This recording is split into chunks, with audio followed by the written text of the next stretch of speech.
All right, so we're on. Welcome, everyone. Welcome to the MLS Hour with Rodney Gancho, Charlie Lee, and me, Renee Galicia.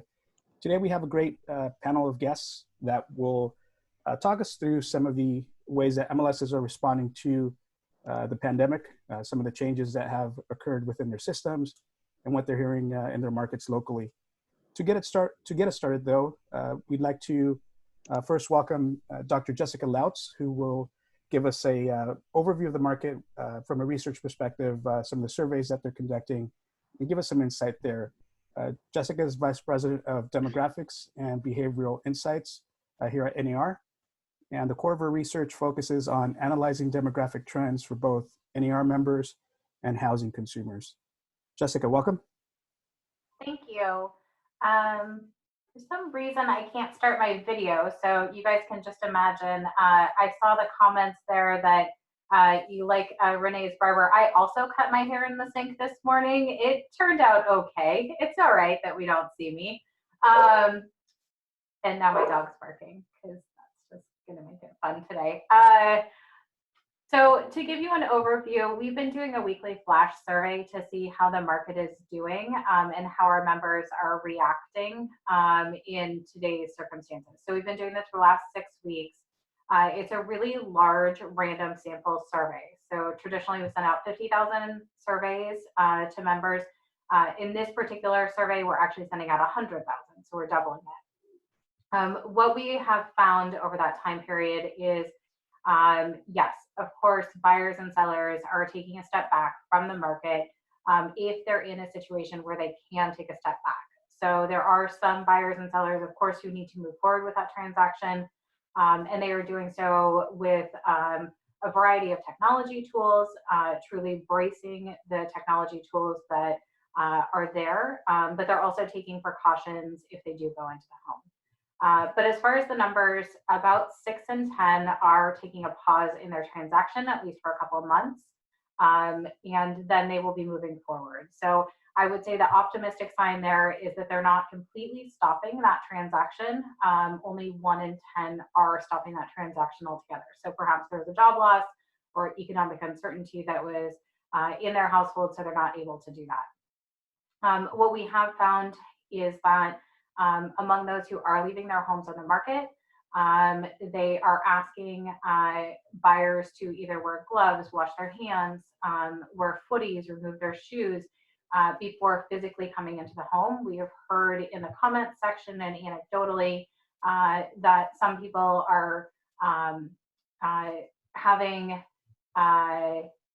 buyers actually, the agent will clean the house completely, tell the seller to go, bring the buyer in, then clean the house again before the seller comes back in. So essentially, that agent is really acting as that protective barrier, making sure that all windows are open within the house, only one buyer at a time. There are some states, of course, that have restricted that traffic in person altogether. So in talking to Renee and Rodney and Charlie this week, we're going to make sure that the question is actually a little more specific, so that we can really get a handle on virtual tours, virtual listings, and virtual open houses. But we do know that that technology is being used. And in the last week, a quarter of our members have said that at least one buyer who they're working with who did put a contract on a home in the last week has actually put a contract on that home without physically seeing that property. So I think that that's a fascinating trend, which we haven't ever collected data on before because we had no reason to truly collect data on that. The other trend that we are seeing is that the number of homes that buyers are seeing has drastically reduced. So buyers who are active in the market are actually only seeing 3 homes before they put a contract on. In comparison, we've collected this data point for a number of years. Last year it was 9 homes before placing a contract on a home. So it's dropped by a third. So people are being very strategic in the homes that they do see either in person or virtually before putting that contract on. So those are the highlights of that report. We are optimistic that once there is either a cure or social distancing is lifted, that there is a lot of demand and that we are going to see that rebound. And we're optimistic that home prices will at least be stable, if not go up, because we have seen such limited inventory for a number of years now, with more than 96 months of year-over-year price growth, And that really is truly due to demand outpacing the inventory that is available on the market. So our expectation is that home prices will be stable moving forward, just because homes are being removed from the market. And we do expect demand to be there. Great, thank you. And are there some ways that MLSs can work with you and your team to get some finer, maybe a better insight into their local markets or any specific information that they're able to share with us that would help augment what you're doing? Yeah, absolutely. So there's been a number of states and locals who have contacted and asked if we could replicate the survey. We truly just don't have capacity because we are doing this on a weekly basis. But we are happy to provide the actual survey questions, the responses, talk to you about the methodology that we are using so that you can replicate this in your own market. NVAR is one of those who has replicated some of the questions, and they actually did a comparison side by side, so they could actually see what the differences are. I believe Ohio has done a very similar survey, and California is also surveying their market. But I've talked to both Washington and Illinois in the last day as well, so they're also interested in really taking a local pulse on this. Great, thank you. And how can folks get access to the reports that you mentioned and also get in touch with you and your team? Yeah, absolutely. So they're posted right on nar.realtor on the research tab. It's you're going to find it. It's the first link that's right there. Besides the flash survey, we're also doing a weekly monitor because the flash survey is just one piece of content that we're putting out every week. We're also taking an in-depth look at the job market, job losses over the past week by state level. This week in the weekly monitor, it's released every Thursday at 9 a.m. This week, we also will have a down payment report because we understand that there is some tightening of credit by large banks. JP Morgan is one of them that's now requiring a 20% down payment, 700 credit score. That's very hard for first-time hires to even imagine coming up with that. Your typical first-time buyer just has a 6% down payment. So within that weekly monitor, we're putting in a number of reports that we've been working on over the past week, where you can grab that information, see what's pertinent to your state. And we also this week will have state-by-state economic impact reports. So you'll be able to see in your typical real estate transaction, how much of that is actually contributing to that state, the state level GDP. Great, thank you. And there's several questions that have come in. We'll go ahead and answer those as we go through. So if you have any questions for Jessica, please feel free to send those through before we move on here. And I'll take a quick glance at the questions that are pending here. Rodney or Charlie, any questions for Jessica? So Jessica, those were new. You might have said this. I apologize if you already have. These are new. This is a new survey that we put out recently in response to the pandemic, correct? So there are what, 3 or 4 weeks of data that has been collected for this? Yeah, so it's brand new. We have been doing this now for 6 weeks. We were originally putting out past reports, and that was posted. If you want access to them, you can just send me an email and I can send them to you. But essentially, not surprisingly, we essentially saw worsening conditions over the last 6 weeks. That being said, and giving you kind of a sneak preview without giving you data that's going to be released tomorrow, we did see some flattening of the results in the last week. So perhaps some optimism there that conditions are not necessarily getting worse at this particular time, since the results are nearly identical to last week. Excellent, thank you, Jessica. Flattening of the results, flattening of the curve. We like everything flat. The other thing to point out for those who are asking about the link to the reports, you can find it in the chat box. I've included a link there that'll take you right to that flash survey result page. Great. Well, Jessica, helpful information. Thank you very much for sharing that insight with us. And we'll pass along any other questions that we get. Thank you. Next on our panel, I'd like to introduce MLS executive Chris Carrillo. Chris serves as president and CEO of Metro MLS and Wire Data, serving various regions throughout the state of Wisconsin. Chris also volunteers in a variety of MLS leadership roles and positions throughout the industry. In order to keep his pulse on the industry, he has served on the NAR MLS Technology and Emerging Issues Advisory Board, actively serves on the NAR MLS Issues and Policies Committee, NAR's MLS Executives Advisory Committee, and is a current member of the COVE Group. Chris is a veteran of the United States Army Military Police Corps and a hopeless Chicago Bears fan, has that in common with Rodney. We also have Joe Horning joining us. Joe, along with his brother, is a third-generation family member to lead Shore West Realtors in Wisconsin. He currently serves as its president, has been in that role since 2002. Joe has served in various capacities with organizations such as the leading real estate companies of the world, Market, Upstream, the Greater Milwaukee Association of Realtors, NAR's MLS Consolidation Resources Work Group, and NAR's MLS Policy Forum. Currently, he serves as the chairman at Metro MLS. Chris, Joe, welcome. Thank you for joining us.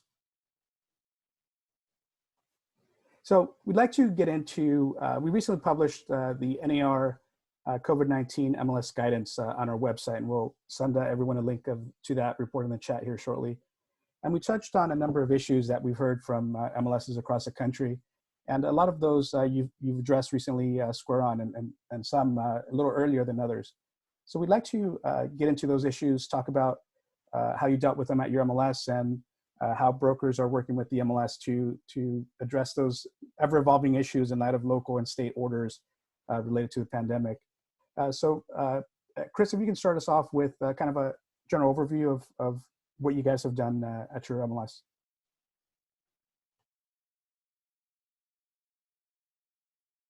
Yeah, I think you're muted. I'm good now. Thank you. Renee, thank you so much for inviting me on here. I think before I jump into any of this, I just want to say everything that I'm going to talk about, I'm going to put entirely on common sense. There's no rocket science I'm going to share with anybody or things that I'm sure most MLSs haven't addressed. I think what this highlights is the ability for any chief staff executive, whether you're on a realtor association or an MLS, and how you communicate with your leadership. This highlights the importance of the ability to communicate quickly and to make decisions that impact the market nimbly. And so everything that I'm going to discuss, these are all things that started between Joe and I, as it's the balance between volunteer leadership and staff executive, and making sure that you both are in tune going forward. So every step of the way, everything that we've done has been on a phone call. And this started a week before Wisconsin Safe Ride Home order was put into place. It was a Saturday. We saw what was happening, and I called Joe on a Saturday, and he answered by the second ring. He was engaged with what's happening, obviously, as it impacts his brokerage business, and said, Joe, we have to get ahead of this. On Monday, we need to announce that our active properties should no longer require showings with proper disclosure. How is that going to impact your business, and do you see this impact the same way? And that's kind of where it started. And that's the conversations that we had. And so the continuance for that week, we implemented it.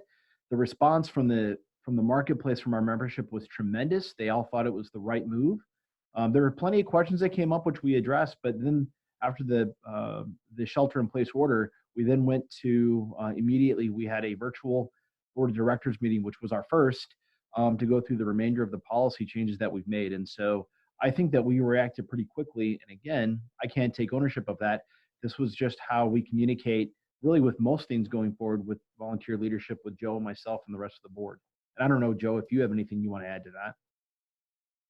No, I would agree. It was definitely a Saturday evening. I remember getting the call. I'm like, uh-oh, what's going on? And we discussed it. We decided it was bigger than us, bigger than the executive committee. This needed a full board to get behind this and have the discussion of how it was going to impact the industry and in our market. So Chris pulled together a meeting, first ever board Zoom meeting, which was great because you could see everybody's face and their reaction. And everybody was in it for the betterment of the realtor community. It wasn't about competition. What can we do with the rules that we have in place, or what do we need to bend during this time period of the business?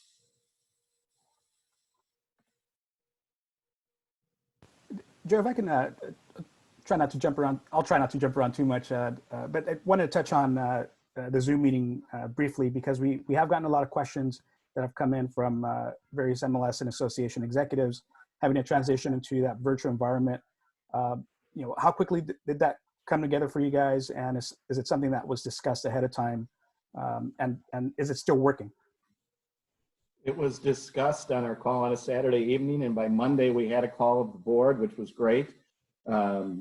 It's the first one we had done. It's a great way to communicate in a short term. Everybody raised their hand and was there, it was fully attended. And now Chris has rolled that into a weekly webinar for the membership, which is great. So they can keep in tabs of what's going on. They can ask questions. We can hear as an MLS, what are the pain points in the industry? What are the pain points with consumers? What can we adapt to? You know, as I say to my group, is right or wrong, we need to make a decision to move forward. You can't sit here on the fence and wait 2 or 3 weeks while something festers. And we jumped on this before our safer order came in place.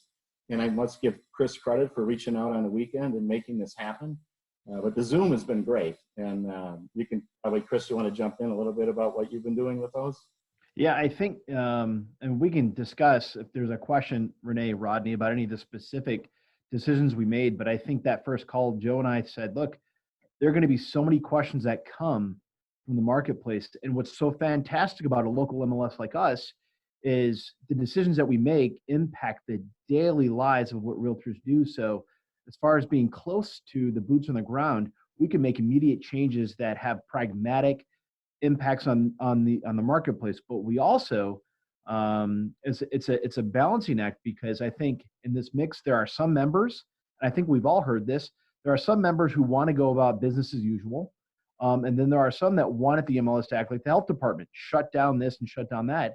And we really had to walk this fine line to say we have to follow the governor's orders, and so everything that we're going to put into place complements those orders, but at the same time, and at least in the state of Wisconsin, recognizes that that real estate was deemed essential. And so the board met. Every single policy change that we made was unanimous. That's the great news. Members, brokers like Joe, whose business is obviously tremendously impacted by this pandemic, said, look, there's a bigger play at stake here, and we have to be advocates of our communities in the marketplace. And so everybody in the board thought so unanimous. And so what we decided to do, we met on a Monday. By Wednesday, we had a virtual town hall. We've set this up as a weekly occurrence now, where every week we'll have a virtual town hall where we come in. The first 3 weeks were dominated by policy changes, because as we all know, you make a policy decision and then there's always the nuance. Okay, what do we do in this situation? What do we do with this? So Chris, you say we can upload public URLs in the public remarks for the first time, but no branding. Help us better understand that with the requirement of disclosing who we are per state license law. Help us work here. And so as we rolled it out, we said this isn't perfect, but we want to make it as close to perfect as possible. And I think everybody got that. So today's attendance, we still had a good showing for our Wednesday virtual town halls. We brought in an outside consultant to come in and talk about how members' business can be shifted from, we're all used to belly-belly relationship business to now virtual and live streaming services. Like Jessica talked about, the industry, our marketplace has really pivoted now to members who have been long traditional real estate brokers and agents to trying to understand how to utilize virtual services and live streaming services specifically. So the communication literally started from the board of directors making quick decisions. Joe, I think, hit it right in the head. Right now there's a void. We want to show leadership to give answers to questions that we knew many members had, and then we kept it going. So really, the best thing that I think we can do as an MLS right now is to satisfy those concerns in the marketplace, but also, and more importantly, be that conduit of information behind the policy, the intentions to what it means in the marketplace. Chris, let's get into Chris and Joe. Let's get into some of those policy changes and changes within the MLS itself that you had to go through. Now, this next issue differs widely across the country, and it's the issue regarding tying the showings or showing availability to the status of active within the MLS platform.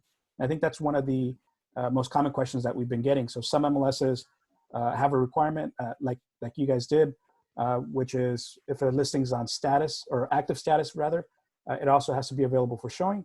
And if it's not, it has to go into a different status. Some MLSs just say, active is just the representation that the property is available for purchase, and then they have different handling for showings. Can you talk us through what why that was one of the first issues that came up and was quickly changed, and what that handling looks like. This is also tied to a rule, correct? Correct. You want me to go, Joe? Sure. All right.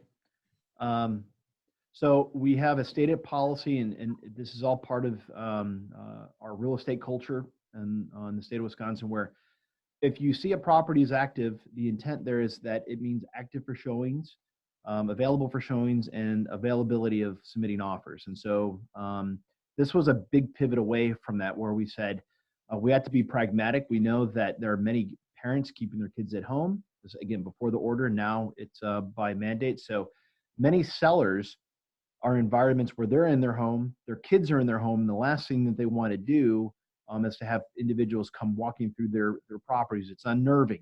And so we knew that, but we also knew that there are plenty of individuals that still would love to sell their home in the right circumstances. And so working with Joe on that phone call on a Saturday, we said, let's relax the rule with proper disclosure in the public remarks. We opted to do that rather than to counsel our members to move it from an active status to, say, withdrawn or temporarily off the market, because, and I know this is slightly different from MLS to MLS, but we knew that by removing a property from active status to something other than active, we knew that that would drop off those properties on many IDX sites, as well as all the third-party real estate search portals. And as much as the business has changed right now, we didn't want to limit those opportunities where there are still active properties where, under the right circumstances, they would want to sell them. And we know that there are plenty of buyers now who have plenty of time on the computer where they still have an interest. They still have an interest in searching for availability of properties on the marketplace. So by counseling our members to take it out of active, we thought would have created missed opportunity for both buyers and sellers. Still, with proper disclosure, we felt that we were still satisfying the needs of the marketplace, and not creating, again, an opportunity where otherwise buyers and sellers could still connect, perhaps still facilitate a deal. And I don't know if you want to add to that, Joe. I would only add that that has been the biggest rule change we made in the last year. We really police if it's active, and you got to allow it to be shown. And that was the first concern that came up, is we've had people at home that on individuals in their house. The other thing is, if the status changes from active backwards, it doesn't go to sites. It's a disservice. The home is still for sale. So we tackled that right away. We discussed days on market. Do we do anything? We decided we'd wait on that one just to kind of see how long this order went in place and what ramifications might have been on that issue going forward. Rodney, with respect to the active status and showings, anything in MLS policy that would prohibit or guide the decision making? Thanks, Renee.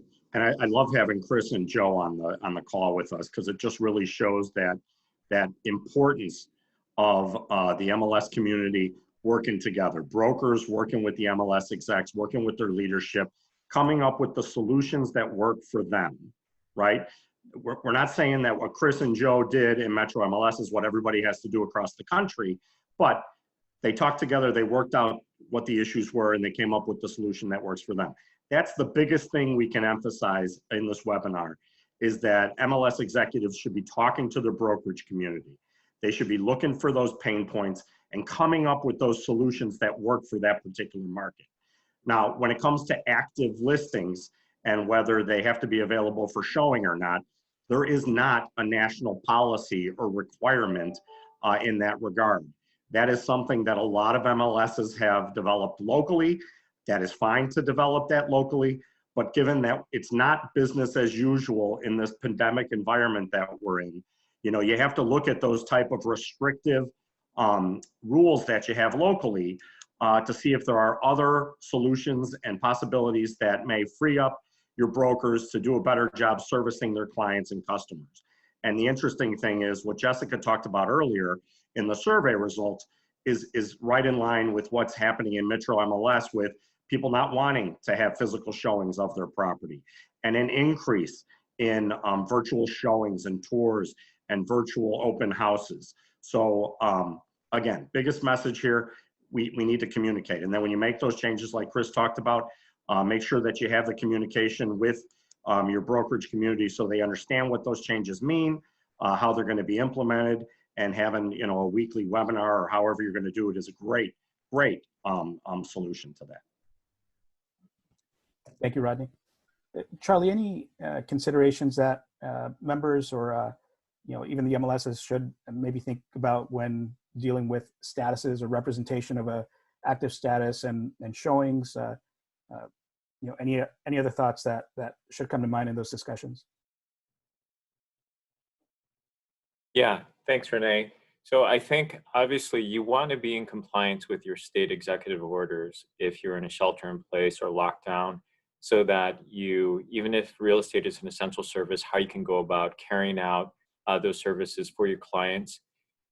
Obviously, health and safety is going to be of utmost concern, and your clients are looking to you to provide that level of protection in, you know, situations where you're providing services for them. So I think, you know, it's important, like Chris and Joe talked about, to have communications with your MLS, with your brokerage, to figure out what makes sense for what your client is asking for.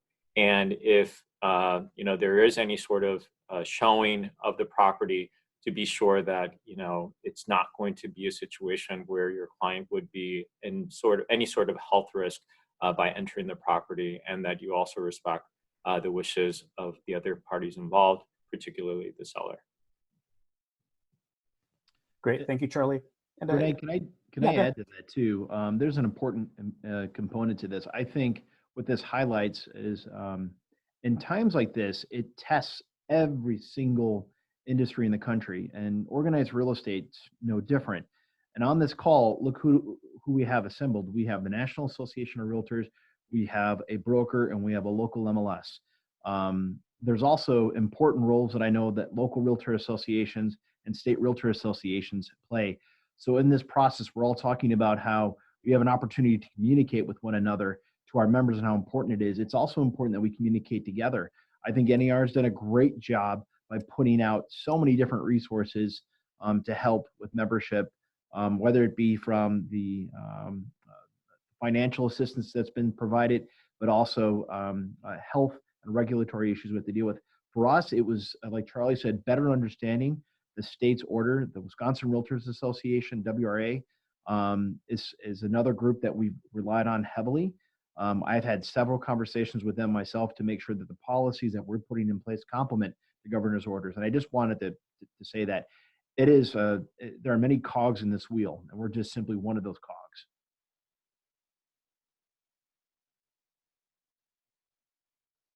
Renee, you're muted. There we go. I've done this before. I should have asked this before. What's your MLS platform? The vendor is FBS, Flex MLS. Great, thanks. Sorry, Zoom's acting up on my end here. And this didn't require the change in allowing, you know, between requiring showings for active statuses. That didn't require a change in the platform, right? That was just strictly an enforcement issue or local rules issue, a temporary suspension of that? Correct. That was only a policy change from our data integrity team on how they implement and enforce the policies. And so it was a white glove approach. We just changed the approach to the policy enforcement through data integrity. That's not to say that FBS hasn't stepped up in a big way. One of the decisions that came from the meeting that Joe chaired and the rest of the board jumped in is we disabled open house information, disseminated through the MLS, but at the same time, FBS implemented a method by which members could schedule virtual open houses utilizing live streaming services. And so they turned that around really quick.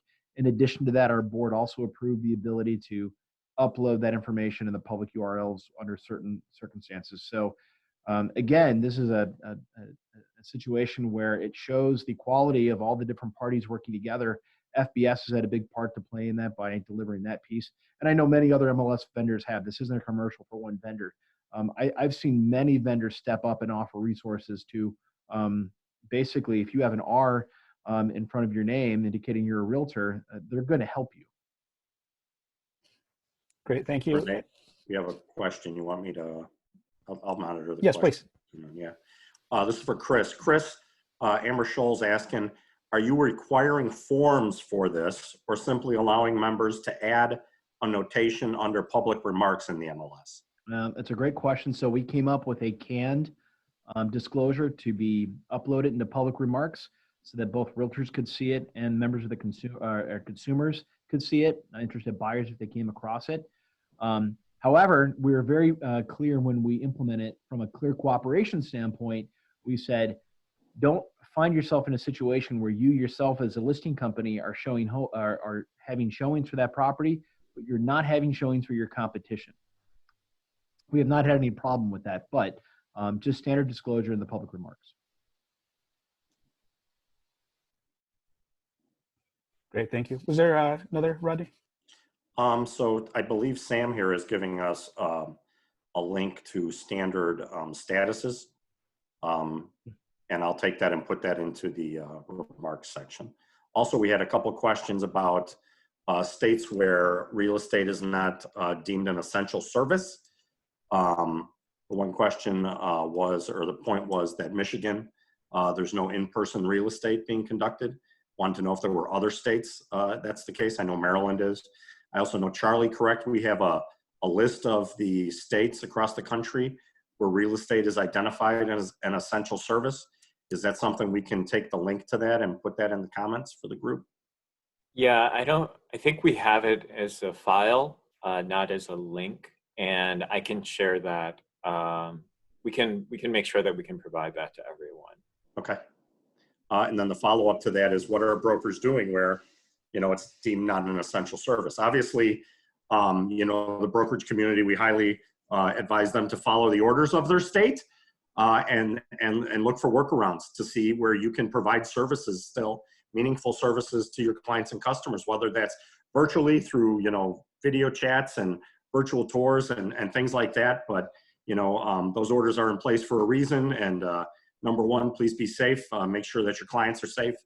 And the association shouldn't be trying to enforce state orders as well. That's another side to this. I had an association that wanted to create a fine schedule for anybody who did a physical showing when the state orders were that they were not supposed to do that. So I wouldn't be enforcing your state orders. I would be communicating those orders to your members and highly encouraging them that they follow those orders.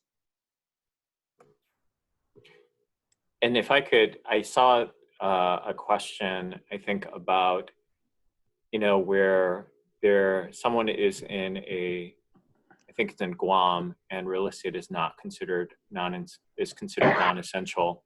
And, the challenge that they're facing in trying to accommodate their clients in terms of the services that they need and what it could mean if they're not able to perform those services and the impact it would have on their license. And I can't speak specifically to Guam, but what I can tell you is that we've been tracking what states have been doing. And first, the state executive order, the executive order to stay shelter in place or lockdown, that trumps anything else, because clearly what they're trying to do is ensure that everyone is safe and, maintaining just everyone's health.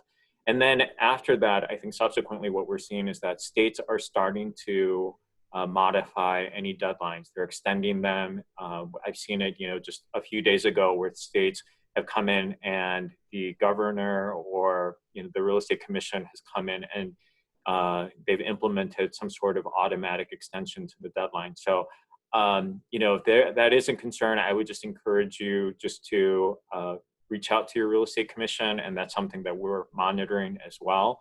And that's information that we can also share. Renee, on that same sort of topic, when we changed our policy on open houses, that was on our first call. The call went over an hour and a half. It wasn't even part of the original conversation. And we had heard over the weekend that there was an open house. An agent got ticketed because more than 10 consumers were seen there, and the police came. Another situation where basically like the neighborhood watch. The neighbors all came over outside the front of the yard and like, why are you having so many people at this? So we discussed it at length at our MLS board meeting and said, you know what, we'll take the live showings off the MLS. We're not saying you can't do them. We're just not going to facilitate that. We looked at real estate being essential. We got a gift, and let's not lose this gift because we don't know how long we're going to be in this spot. And it was better for the community to at least be able to operate than put our. Got a follow up to that too, Renee.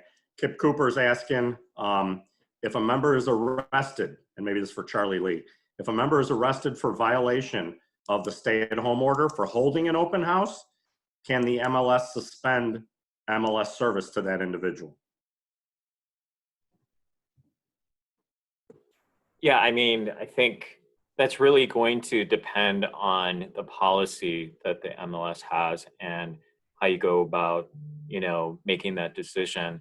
You're gonna, we're in unprecedented times, and so we're not going to have rules that are going to be exactly on point, but there are certain policies and rules that are going to be applicable, and also in terms of the code of ethics as well. So I think it's just something that you would want to review and then kind of judge it based off of the facts that are within that case. Thank you, Charlie. Chris, we want to get back to what Joe mentioned, which is the open house changes. Our recommendation was to, for MLSs to consider using existing open house fields to maybe shift over to enable or allow for virtual showings or to accommodate what's happening locally at the state level. What did that look like for you, and what was your implementation there? Yeah, so again, anybody that manages MLS systems, you know how this works. On one hand, it was fantastic for FBS to literally over a weekend enable an ability to upload a URL for a virtual open house utilizing a live streaming service. But we all know when you add a new field, the metadata must be refreshed within the RETS tables. And then on average takes 10 to 14 days at best for third-party vendors to then take that data and implement it within their standard frame within the search. And so Joe's technology vendor would have been in the same boat. So rather than wait for that 2-week lag, we needed to offer something more immediate. So that's when we said, go ahead and utilize the public remarks so that you can engage interested buyers right now. Because buyers will see public remarks on IDX sites and third-party sites. Obviously, third parties we had to reach out to. So, for example, Realtor.com and others have a standard process where they go through and scrub links within remarks fields. So we know that we had to work through them. But even in that process, IDX sites were available to be able to engage buyers and sellers in that process directly. And so that's the process that we implemented. And when we made the change, we had to be very clear. This is a temporary change, Mr. and Mrs. Realtor, because this is not permanent. There are still a mountain of issues that can come with public URLs being included in public remarks. But again, when you talk about looking past the issues, we had to offer pragmatic changes. And so that's what we discussed, and that's what the board subsequently approved. I'd love to tag onto that too, if I could, Renee. So I had a national brokerage call us with concerns about URLs for virtual tours in the remarks, because some of the national brokerages, as a lot of you likely know, strip out URLs before they take data feeds with that information. So important to point out what Chris said, and that is it's a good temporary fix, right? But if you can take other more permanent steps to allow for hosting of virtual tours, that's a better solution going forward. Right, and that's a good point. We felt like we offered both, but we needed some run up time to get the other field up and running and populated within RETS. Chris and Joe, did you take that a step further to we've talked about virtual open houses. Did you take that a step further to more specifically define and distinguish between a virtual open house, virtual showings, virtual tours, and what does that look like in your local marketplace? It's a mix. Everyone has a different opinion of what a virtual open house, what a virtual showing is. You've got anything from slideshows to pre-done videos to you set it up on Facebook and do a Facebook Live and you walk a customer through it, or you've got an open house at a scheduled time that's on Facebook. So it's all completely different. You know, within FBS's system, the flag says virtual and in virtual tour. So the virtual open is something that happens at a specific time. The virtual tour is, I guess, whatever you want it to be. I know some consumers have been asking my agents, everyone's got a different version. So a seller says, well, that's a slideshow. That's not what I thought. Or that's just if someone going through with like a drone. That's not, everyone has a different opinion. Some of the times you're finding it's the homeowner or the seller themselves taking the video, which can be scary. And you have some agents for the first time giving this a go around. And so the quality is all over the map. And then there's the question, I know this came up, who's taking the photos and do you have the copyright? The photographers we use, we require them to sign a form of work for hire that we get the content after the photos are taken and paid for. And we got that through our FBS, or not through FBS, through our MLS, through Chris and Alan Deutsch, who I think is on the line. And that was just a win for everyone, all the brokers. Here's a form you can use. You put your name on it. We require, you know, photographers that want to be part of our age to be marketed to our agents. They have to fill that form out so we can get at least the copyright, and we hope they're doing it for. What you call virtual is everyone's own opinion. And, you know, I think I love hearing Joe's input because that's a point of view that I can't offer you. What we found at the MLS is, like Joe said, I feel like a Seinfeld episode, like, what's the deal with virtual, right? I mean, that's a really bad impersonation, but what is the difference between live streaming and virtual, right? And so once again, the MLS finds itself in the middle, but it also gives us an opportunity to help define that and to offer that education to members. And that's what we've been focused on. 3 weeks ago, we didn't have a virtual live streaming guide, and now we do. And it's 4 pages long, and it gives you examples on every single thing. And I realized that we weren't alone. I've been attending the Council of MLS's Friday webinars, and I was on 2 weeks ago, and we talked about, hey, we put this guide together, and all these other MLSs said, wait, that's fantastic. Can you share it with me? Well, of course we can. There's no point in reinventing the wheel. And so that's the other part. There are other MLSs who have helped us. I've talked about different vendors. FBS is doing it. Showing Time has done such a tremendous job, I think, by trying to provide resources. Again, this is an opportunity where vendors and MLSs and brokers alike are coming together wanting to help each other out and offer solutions. But that's what we found ourselves in. We're telling you to do something, and now the follow-up question is, great, I want to do it. Now tell me what it is. Okay, and we'll do that. We're happy to do it. And Renee, I can grab a few more questions here if you like. Yeah, please. Question to Yeah. Chris. Chris, you mentioned inputting a canned message. Is this something you put into your remarks section or included it within a disclaimer? The canned or standard language would go into the public remarks because from an expectation standpoint, we want both the interested buyers to see what the status of that property is, as well as fellow realtors. Excellent. Now I got a comment here. We need standardization of showing expectations. Shorten times in the house, one agent and client at a time, no touch, etc. Otherwise, we have agents, sellers deciding things from the above to fill out a health questionnaire and give us the names of the buyer. Do you guys have any thoughts on that? That sounds like a Joe question. We've seen a myriad of things. We've seen some brokerages having forms that, you know, you're asking the buyer health questions. I question the Hipaa violations. I question the legality of it. Whether, if the buyer wants to see the house, they're going to say they feel fine.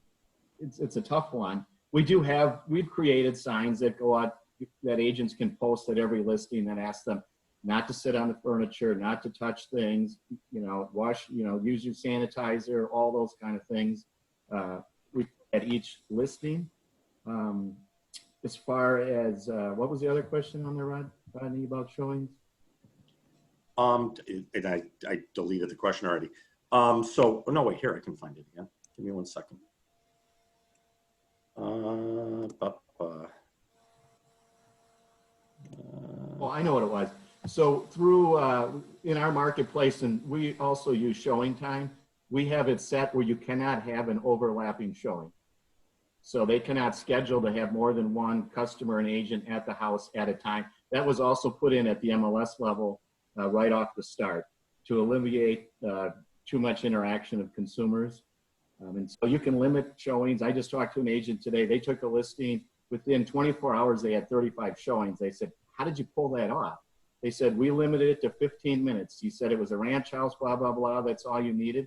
They got through them. They had 7 offers a day later, but they made sure that you weren't having overlapping showings. Something we could do because the market uses showing time. I'm not sure what other markets' practices are. And this is actually really fascinating. I'm a seller in this process. So I'm getting like a firsthand approach to what this means. And it just happens to be that our listing agent is one of Joe's agents. And so we are part of the same process that we help implement. We're going to have to limit showings. And again, everything that we want to do complements what the governor's orders are. Obviously, we're not above that, like Charlie said. That's the higher authority here. Great. And Charlie, coming over to you, wanted to touch on 2 follow-up items that came out of this. One is the resources that we have available for on our website that might touch on some of the transactional issues, and also going back to some copyright considerations or maybe best practices or things for MLSs and brokers to keep in mind, especially as the usage of video and photographs increases by third parties potentially as well. Yeah, thanks, Renee. So in terms of just the resources and transactional guidance, we have just an abundance of resources that we've been uploading just frequently on the NAR.Realtor Coronavirus webpage. And we have also linked it to different affiliates. And so if you're looking for commercial aspects, we've got commercial guidance as well, but we've got like the affiliates who also have just a robust amount of resources that they're providing. And so there is just a lot of information that is available for people to consider as they're making these decisions. And this information is going to be helpful so that when you're making those decisions, they're smart ones. In terms of the copyright aspects of it, so, I appreciate what Joe was saying in that, if you're using the same vendors and you're just continuing the relationships that you have, where if it's a photographer who's taking photographs and now they're doing video recordings for virtual tours, then, you probably have the necessary documents in place to ensure that you've got the legal permission or the legal ownership of those intellectual property, types or intellectual property ownership. And so that's good. But when you're now entering into new relationships, if you're using a new vendor and you're not, they've got a great product or service that is going to make the house look close to as, possible as to what it may be, or it's just a good substitute for an in-person showing. That's great, but then at the same time, you want to be sure that you check to see what it says about copyright ownership, that it is either a work for hire or that it gives you the rights to be able to use those video recordings so that if there are any sort of limits, that you don't go beyond that or that you're aware, so that then helps you in making your decisions in terms of, with the things that you provide to the MLS or to your brokerage or things of that sort. Also, if you're then asking your seller to do things or your client to do things, it's important here to be able to provide them, one, just the appropriate guidance so that they're careful about what they're doing, because normally that's not something that would be entrusted to a non-professional. But due to the circumstances that we're in, you're looking to a non-professional to do these things. And so maybe you want to tell them, be careful about the things that they say, maybe the things that they want to show and not show. And you want to have as much control over that situation as possible. Also, have them sign, an agreement or give you permission to be able to use those recordings if you plan to use it beyond, as a fill-in. So, if you're just intending to use it for a temporary period, make sure that you can do that and that there is a clear understanding about that. but if you're going to do anything beyond that, make sure that you have that. So there are forms that are on the NAR.Realtor website, and they're under photograph sample agreement. I looked at them. The verbiage of language in those agreements actually cover video recordings, so they're going to be useful for you for maybe virtual tours and things of that sort. And if you're not using them, this would be a good time to start using them. So I will provide a link in the chat box, and you can find it there. And we are also looking to enhance these documents so that they can specifically address new things and new technology that are emerging during this time. Great, thank you, Charlie. And we have a few minutes left, so if you have any final questions or anything else that you're thinking of, please send those in now. We'll wrap up with some rapid fire Q&A. CMLS sent over their link to their resources as well. I can't copy and paste it off the question box, so Betsy, if you can email that to me, and I'll add that into the chat box as well. Chris, Joe, before we turn to the questions here, anything else that you're currently kicking around? Any other changes that you're contemplating? Chris, you can. I don't have anything currently. We've been addressing it pretty rapid fire, especially with the town hall meetings, which is one of the benefits. If you can get ahead of this and communicate, it makes life a lot easier. And when you're making the agent's job easier, fixing the problems they're having on a daily basis, it's a win-win. The only thing that we did that is something that we would have never done in the past is Chris Lambro and my staff actually spearheaded this. We came up with a Metro Clean program where we reached out to area cleaning companies who actually have special COVID-19 specials and agreed for any one of our members that want to utilize them, whether it be on a showing or whether it be for their own office, to give them a bulk discount. We provide that now, and there are many cleaners that were very happy to do it. And the only other thing is, I was on a webinar with Renee like last week, and his hair was longer, and he had a really awesome beard, and now he's clean shaven. So I just want to start a hashtag bring back Renee's beard. And in the case of Joe and Rodney, I think they should continue keeping this going through the entire pandemic. So I told Rodney he could look like Gandalf and Joe would look like Odin. And that's my sign off. Thanks, guys. Yeah, that's my aspiration, is to look like Gandalf. So a call to a question to Jessica. Jessica, in the survey, and I can't recall, does it include any information about rentals? And is there anything in there about projections? No projections. It's nearly impossible right now to provide a forecast. Anything that we provide is probably just laughable at this point. We are going to try. Everything is an effort, right? As far as rentals go, yes, we have one question in there which asks if you're a property owner or an individual landlord, and then whether your tenant is having difficulty paying rent, and then whether you're accommodating that individual. We have seen that most people are okay paying rent currently, and that if they're not, the landlords, whether a property manager or an individual mom and pop landlord, are trying to accommodate every way they can to help that tenant make rent. Thank you, Jessica. Another statement here about they believe NAR should come up with standardization for some instructions for showings. Thanks for the comment. I think it's something we could possibly look into. But this, again, it's really going to depend on your marketplace and the orders that you have within your state. So while we could come up with some general information, you really need to talk with your brokerage community and look at the state orders that you have in place to determine what are the best practices that you should be following there.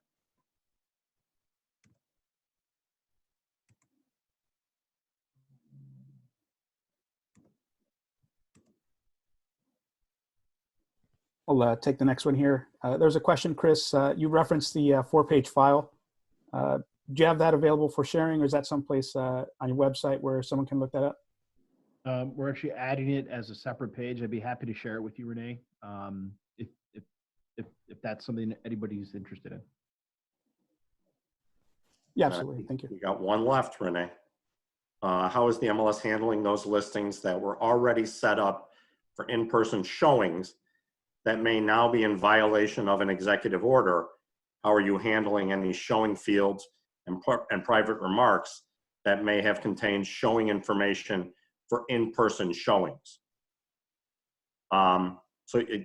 You should be following the executive orders. So if something's already in place about a showing, I would indicate that they should suspend that appointment to see that property and follow the executive order.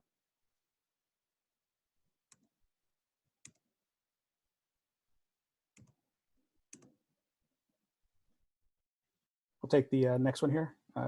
Missed the answer on the message that can be put in public remarks to temporarily suspend showings, yet keep a listing as active. Can you give us the wording you used? Also, is documentation required? So we don't require any disclosure or any additional documentation or addendums to be uploaded into the MLS. We just ask that we created a standard disclosure, and we did that so that members wouldn't put something really scary that is misleading, like pandemic imminent, or I don't know, something that would scare people. So we came up with something very black and white. This is why I'm not showing the property right now. We just require that it show up in the public remarks. Great, thank you for that. Joe, as we wrap up here, any closing thoughts on what you see as a potential need to discuss coming forward, or any other items that brokers should be maybe thinking about discussing with their MLS or leadership locally? No, I mean, communication's a big one. If you're having a pain point, something's not working, communicate it to your MLS. You need a good working relationship with your MLS. We're all in this together. Don't take anything that's going on as a competitive thing or you're working against you. MLSs are here to help, from my opinion. And if we can't help our agents as a group, we have a big problem. The big thing is the virtual. What does it mean and how do you handle it? We're working through it. There'll be some bumps in the road. At the end of the day, when we get through this, there'll be a lot more being done virtually if we do it right as we progress through.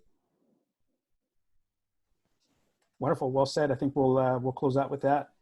Thank you all for agreeing to come on the panel. Jessica, Joe, Chris, thank you very much.